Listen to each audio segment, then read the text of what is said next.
ሰላም ጤና ይስጥልኝ እንደምናላችሁ ዛሬም እንደተለመደው በአንድ ጠቃሚና አስተማሪ ሐሳብ ተገናኘን። በዛሬው ፕሮግራሜ የምነግራችሁ የጨጓራ ቁስለት ላለባችሁ ሰዎች የማይሆኑ ምግቦችን ነው። ይሄ ዛሬ ይሄን ሐሳብ ማነሳላችሁ ለምንድነው በተለይ ከዚህ ከጨጓራ ህመም ጋር ተያይዞ በጣም ተደጋጋሚ የሚጠይቁኝ ጥያቄዎች አላችሁ። በተለይ ጨጓራ ህመም በተደጋጋሚ የሚከሰትባችሁ ሰዎች በየጊዜው ህክምና ትሄዳላችሁ፣ መድኃኒቶችን ትወስዳላችሁ፣ አንዴ ይድናል አንዴ ይመጣል። በተለይ የጨጓራ ቁስለት ካስቸገራችሁ ይሄንን ቪዲዮ በደንብ መመልከትና አሁን የምነግራችሁ ነገሮች ተግባራዊ ማድረግ አለባችሁ። በተለይ የጨጓራ ቁስለት እንዲከሰት የሚያደርጉ የጨጓራ ቁስለት ከስር መሰረቱ እንዳይጠፋ በየጊዜው እየተደጋገመ እንዲመጣ የሚያደርጉ ምግቦች አሉና እንደዚህ የጨጓራ ህመም ያለባችሁ ሰዎች በተለይ አሁን የምነግራችሁን ምግቦች በተቻለ አቅም ከአመጋገብ ስርዓታችሁ ስር ማስወገድ ወይንም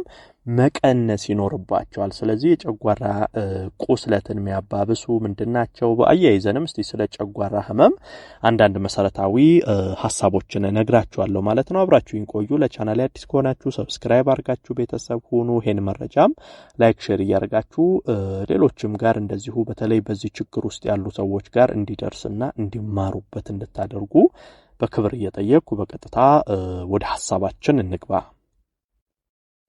በመጀመሪያ የጨጓራ ቁስለትን በከፍተኛ ሁኔታ የሚያባብሰውና መራቅ ያለባችሁ ነገር እነዚህ የሚያቃጥሉ ምግቦች፣ ቅመም የበዛባቸው ምግቦች እንደዚህ አይነት ነገሮች ነው። በተለይ እንግዲህ እኛ ሀገር ላይ አሁን ምግብ ሲሰሩ ብዙ ጊዜ የተለያዩ ቅመሞች ወጦች ውስጥ መጨመር፣ እንደዚህ አይነት ቅባታማ ነገሮች፣ በርበሬዎች፣ ሚጥሚጣዎች መጨማመር እንዲህ አይነት ነገር ምግብ ስርዓታችን ውስጥ በከፍተኛ ሁኔታ ይስተዋላል። ይሄ በተለይ የጨጓራ ህመም ያለበት የጨጓራ ህመም ደግሞ ሆኖ በተለይ የጨጓራ ቁስለት ላለበት ሰው በጣም አባባሽ ምክንያት ናቸው። አሁን የጨጓራ ህመም በርካታ አሉ። በባክቴሪያ አማካኝነት የሚመጡ የጨጓራ ህመሞች አሉ። እንደዚህ ደግሞ ቁስለቶች አሉ። የተለያዩ የጨጓራ አይነቶች አሉ። በተለይ የጨጓራ ቁስለት የሚያስቸግራችሁ ሰዎች ከሚያቃጥሉ ምግቦች፣ ቅመም ከበዛባቸው ምግቦች በተቻለ አቅም መራቅ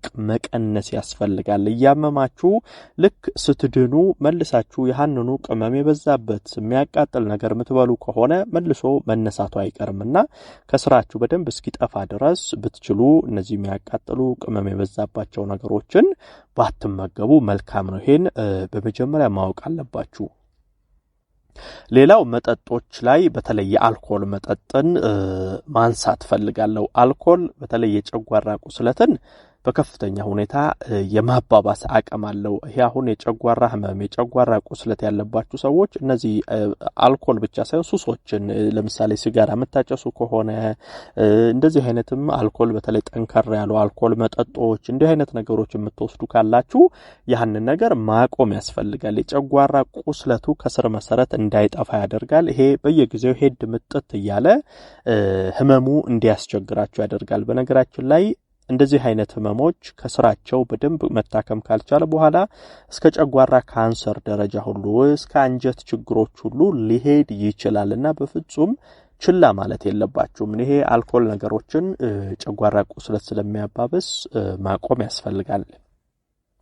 አልኮል ብቻ ሳይሆን በነገራችን ላይ እዚህ ጋር ማንሳት መፈልገው ለምሳሌ ሎሚ፣ የሎሚ ጭማቂዎች እንዲህ አይነት ነገሮችም የጨጓራ ቁስለትን የማባባስ አቅም አላቸው። አሁን አንዳንድ ሰዎች ባለማወቅ አሁን ይሄ አልኮሉን ይተዋሉ፣ ቅመም ይተዋሉ። ከዛ ለምሳሌ አትክልት ሲመገቡ አሁን እንደ ሰላጣ እንዲህ አይነት ነገሮች ሲያዘጋጁ እዛ ላይ ከፍተኛ ሎሚ እንደዚህ አይነት አቸቶች ሎሚዎች የሚጨምሩ አሉ። ይሄም ዙሮ ጨጓራችሁ ላይ ጉዳት ያመጣልና እንደዚህ አይነት ነገሮችንም መጠንቀቅ አለባችሁ። ይሄ የመቆምጠጥ ባህሪ ያላቸው ፍሩቶችን በተለይ ይሄ ሎሚ፣ የሎሚ ጭማቂዎች እንዲህ አይነት ነገሮች ብትችሉ እነሱንም መራቅ መቀነስ ያስፈልጋል።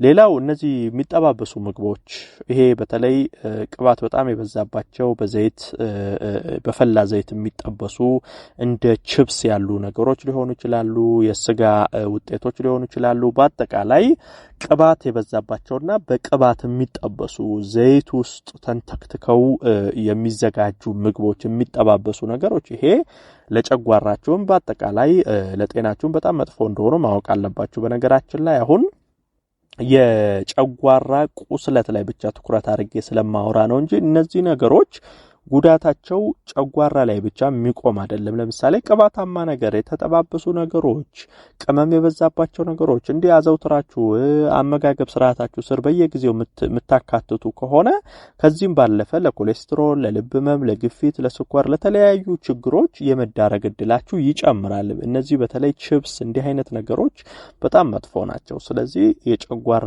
ቁስለትም እንዳይመጣባችሁ፣ ቁስለትም ካለ ቶሎ እንዲጠፋ ድጋሚ ሄድ መጥቶ እያለ እንዳያስቸግራችሁ እነዚህ የተጠባበሱ ነገሮችን ቅባት የበዛባቸው ነገሮችን መቀነስ ያስፈልጋል።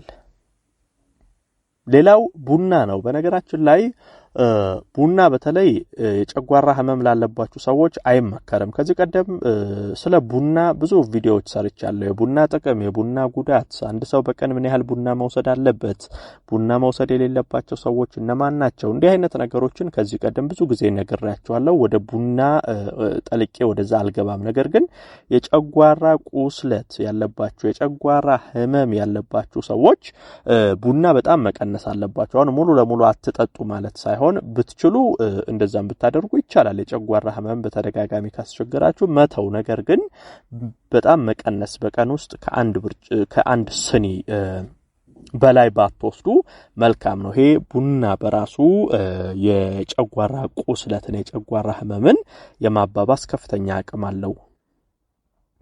ሌላው በዚሁ መናገር የምፈልገው የለስላሳ መጠጦችንም እንደዚሁ ማንሳት ፈልጋለሁ። እነዚህ በተለይ የጋዝ ይዘት ያላቸው መጠጦች በአጠቃላይ በውስጣቸው የጋዝ ይዘታቸው ከፍ ያሉ በተለይ የለስላሳ መጠጦች የጨጓራ ህመም ላለበት ሰው በፍጹም አይመከርም። ይሄ የጋዝ ይዘቱ በውስጡ ያለው ነገር የጨጓራ ቁስለትን በከፍተኛ ሁኔታ የማባባስ እድሉ በጣም ሰፊ ነው እና ብትችሉ የጨጓራ ህመም ያለባችሁ ሰዎች ብዙ ጊዜ እንደዚህ አይነት መጠጦች ላይ ባተተኩሩ መልካም ነው። በአጠቃላይ ይሄ የታሸጉ መጠጦች በተለይ የጋዝ ይዘታቸው፣ የስኳር ይዘታቸው ከፍ ያሉ ነገሮች እንደ አጠቃላይ ለጤና ብዙ ጊዜ መጠቀሙ አይመከርም። በተለይ ለጨጓራ ቁስለት ግን ይሄ የለስላሳ መጠጦችን መራቅ ያስፈልጋል። እንግዲህ በአጠቃላይ እነዚህ አሁን የነገርኳችሁን ነገሮች ከአመጋገብ ስርዓታችሁ ስር ብትጠነቀቁ ወይንም ብታርቁ የጨጓራ ቁስለትን በቀላሉ ማጥፋት ትችላላችሁ። የመድኃኒት ሳትወስዱ፣ ሕክምና ተቋም ሳትመላለሱ አኗኗርን፣ አመጋገብን በማስተካከል ራሱ መቆጣጠርና ማከም ይቻላል ማለት ነው። ይሄን መረጃ ላይክ ሼር አድርጋችሁ ለሌሎችም አጋሩ። ለቤት አዲስ የሆናችሁም ቻናሌን ሰብስክራይብ አድርጋችሁ ቤተሰብ ሁኑ። ይሄን መረጃም ላይክ ሼር እያደረጋችሁ እንግዲህ ለብዙዎች አጋሯቸው። የዛሬን በዚሁ አበቃው። በቀጣይ ቀን በሌላ ጠቃሚና አስተማሪ ሐሳብ ዳግም የምንገናኝ ይሆናል። እስከዛው በያላችሁበት መልካም ጊዜ